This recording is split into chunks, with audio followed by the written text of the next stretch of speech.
Okay, this is my second impromptu video. I'm going to do the Scarecrow encounter from Chapter 1. Make sure that everyone understands how the Corn of Chaos works. So let's go over it. So here's the Corn of Chaos rules. It says, look out, the Scarecrow is throwing corn missiles, like you naturally would. And here is the corn missiles tossing. We got this one flying in the air, flipping around. It says layout cards 75, 97, and 76 as pictured below. So here they are. At the end of each of Hildegard's sets, turn card 97 counterclockwise. Starts with wild. So it has wild up here in green. I'm starting there. And then each set, it's going to turn like this. It's going to keep going around.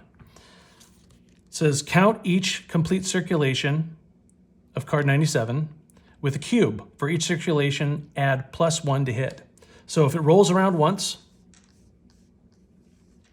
we're going to place a cube on there. And then if it rolls all the way around again, when he goes to hit again on my set, he's going to hit me for 2. And then next time around, he's going to hit me for 3. So you really want to make sure or do your best to drop this guy as quickly as possible so that he doesn't get all those extra hits on you. It says the status effects listed will affect Hildegard's set. During your turn, you may opt to use any bullseye combination on the Corn of Chaos. So let's go over that. So on the first set, the effect is wild, which is a good thing for us because that means we may re-roll the wild shot on the set, okay?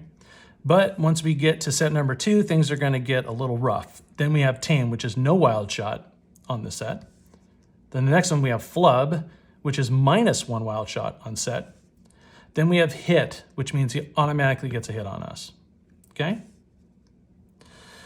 So I also said, during your turn, you may opt to use any bullseye combination on the Corn of Chaos. It can't be removed after 3 bullseyes. So if you throw a bullseye that you can't use on the Scarecrow, and you want to use it someplace, the only place you can do it, and a good option for you, is to do it on the actual Corn of Chaos. If you hit this thing 3 times, you can move it off the board. That's just a decision you need to make. If you have a bullseye and you can do it on either one, you have to decide where to place it. I leave that up to you. The face-off ends when either Hildegard or the Scarecrow is defeated. If you defeat the Corn of Chaos, it doesn't end the fight. If the Scarecrow is defeated, the Corn of Chaos doesn't stay on there. One of either needs to go. All right? So I will run through a few sets here to make sure that it makes sense. So when we start, we see that the hit accuracy is 4, which means we're going to throw 4 shot dice. So I'm going to go ahead and do that. So right now, there's only one thing I would like to keep. I could make a bullseye with, this and this, but that's risky right now. So I'd rather just re-roll all 3 of these and just leave this one up here.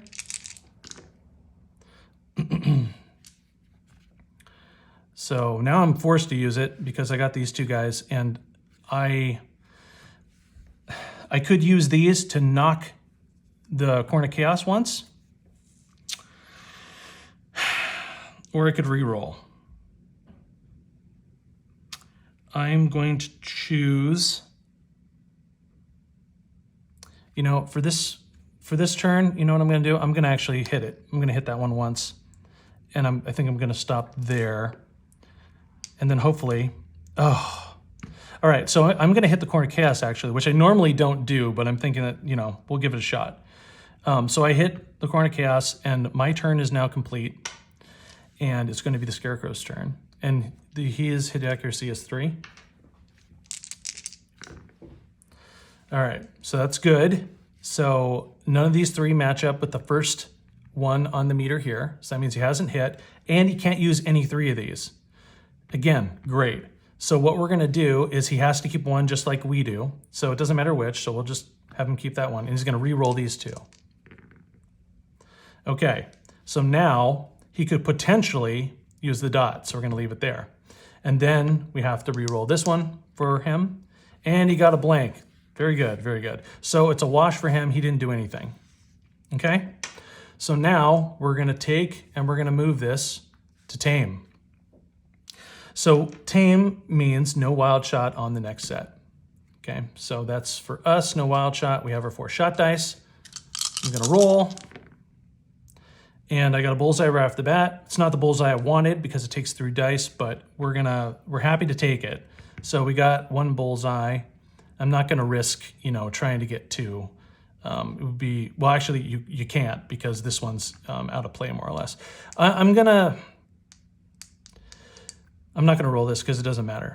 Now, if we could block with it, if there was a hit here, we could potentially go for that to block, but since there isn't a hit there, we can't fill the block spot. So that would be the reason to still roll 1 single die, but we can't do that right now. So this is our turn. I'm gonna put 1 here. So that means we got 1 bullseye on the Scarecrow and we have 1 bullseye on the Corn of Chaos. And now it's going to be the Scarecrow's turn again. And that's how this goes. So we would keep going until one of them go down. And that's more or less it.